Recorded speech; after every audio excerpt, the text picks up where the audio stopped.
হঠাৎ একদিন আমার শাশুড়ি আমাকে ডেকে বলে, বউ তুমি তোমার স্বামীকে ধরে রাখতে পারো না, অন্যের কাছে কেন যেতে দাও? কথাটা আমি বুঝতে না পেরে ওনাকে জিজ্ঞেস করলাম কি। তখন আমার শাশুড়ি উত্তরে বলল, তোমার স্বামী যে অন্যজনের ঘরে যায় সেটা তুমি কেন আটকাও না? তারপর আমার শাশুড়ি আমাকে অনেক কিছু বোঝায়, কিন্তু পরের দিন আমার স্বামী আমাকে বলে যে আমাকে সে পছন্দ করে না, আমি দেখতে কালো, আমি দেখতে সুন্দর না, আর তার আমার প্রতি কোনো মোহ কাজ করে না। এই কথাটা যখন শুনেছিলাম তখন আমার মাথায় আকাশ ভেঙে পড়লো। খুব কান্না করেছিলাম সেই দিন, নিজের কাছে নিজেকে অনেক অসহায় মনে হচ্ছিল। তারপর আমি আমার বড় ননদের কাছে সবকিছু বলি। আমার বড় ননদ আমার স্বামীকে অনেক বোঝায়। আমার স্বামী আমাকে এতটাই অবহেলা করত, আমাদের বিয়ে হয়েছে নতুন নতুন, অথচ সে আমাকে কখনো একটা চকলেটও এনে দেয়নি, কখনো জিজ্ঞাসাও করেনি আমি খেয়েছি কিনা, অথচ আমার সামনে তার ভাবির খাওয়া দাওয়ার ব্যাপারে জিজ্ঞেস করে, তার ভাবির কখন কি লাগবে সবকিছু সে এনে দেয়।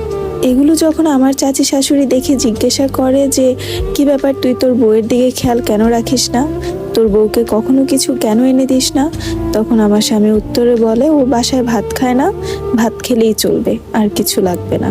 এগুলো শুনে আমি শুধু নীরবে কান্না করতাম, কারণ আমার তো বলার মতো কোনো জায়গা ছিল না। কার কাছে বলবো? শ্বশুরবাড়ির লোকজন তারই তো লোকজন। দিন দিন এই সমস্ত কিছুর জন্য আমি ডিপ্রেশনে চলে যাই, কারোর সাথে ভালোভাবে কথাও বলতে পারতাম না।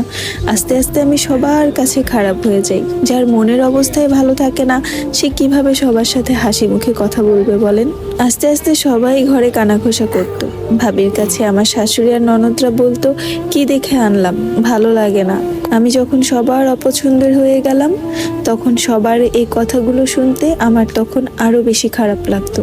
লুকিয়ে লুকিয়ে কান্না করতাম, কাউকে কিচ্ছু বলতাম না, কারণ যার স্বামী তার বাড়িতে মূল্য দেয় না, সেই বাড়িতে আর কারো কাছে কিছু আশা করাটাই তো বৃথা, তাই না? আমার নিজের স্বামী তো আমাকে পছন্দ করে না, তার বাড়ির লোকজন আমাকে কিভাবে পছন্দ করবে?